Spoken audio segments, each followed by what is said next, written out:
my people, gather around. It don't happen. Finally, after 4 or 5 years of waiting, Ferrari has finally released their super SUV that's supposed to compete against the Lamborghini Urus, and it is impressive in a lot of ways.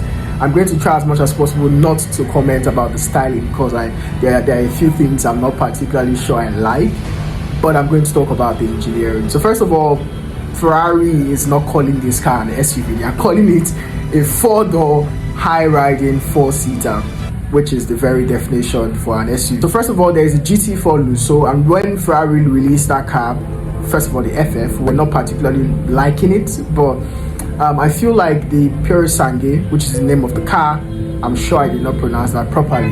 Porusangue is just, in my perspective, inspired by the GT4 Lusso. So a lot of technology is shared between the Lusso and the Porusangue. So let's get into the engineering. The engineering on this car is ridiculous, it's mind-blowing.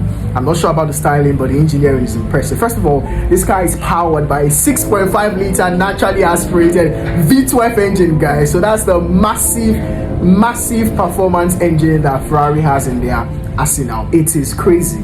715 horsepower, which puts it in very crazy territory. That's crazy performance coming from a car of that size, that weight. The next thing is where that engine is placed. So it's placed in the front of the car, but it's a front mid-engine. So the engine is placed as far back into the chassis as possible. So it's placed behind the front axle, which gives this car impressive balance in terms of weight. So front, you have 59% weight of the car, 59% in the front and 49% in the back. So it's as perfect 50-50 as possible. So the handling, they are beginning to get it right. So the next thing is the 4-wheel drive system, or the all-wheel drive system in this car. So it's very trick. Having discussed that, we have to come to the weight of this car. This car is coated dry, without all the coolant, without the oil and all those stuff. Just the car, it's about 2,000 plus kilograms. By the time you add in fuel, you add oil, you have coolant, you add driver and passenger, we're talking this car is close to 2,500 kilograms, 3,000 kilograms. So that's a lot of weight for a Ferrari. So the question is, how are they going to manage that? First of all, the suspension. This car does not come with anti-roll bars front or back.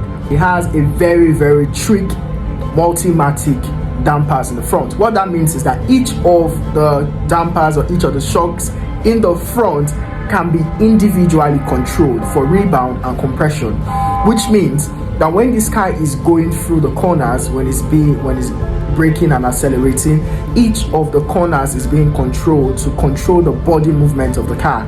It's crazy stuff. I think this is the first time we are seeing this technology used in an SUV. It's impressive. You have aerodynamics to make this car move through the air as efficiently as possible. You have a lot of cut and slash in the bonnet, in the door, and it's crazy impressive. And don't forget, this is a 6.5 liter engine, guys. V12 naturally aspirated. It sounds ridiculous. So just wait till Mansory get their hands on this car and put an Akrapovic exhaust. It's gonna be crazy. So in terms of driving performance, in terms of chassis setup, this is going to be one of the wildest SUVs of all time. The Urus is not going to come close in terms of driving dynamics. This thing is going to ruin the Urus on so many levels. Even the performance is not going to come close. So yes, guys, introducing the most high performance SUV of all time from Ferrari. Again, not a fan of the styling. I don't think Ferrari should be making SUVs, but since this is a money maker for them, it's an impressive statement. Price 300,000 plus before you start adding extra. So this car is close to 400,000, which puts it close to the Cullinan in terms of price. I'm not particularly sure if we would buy it here in Lagos, Nigeria, but it's out there. So I know, catch you guys in the next one. You can comment, tell me what you think about this car. Is it impressive? Do you like it over the Urus?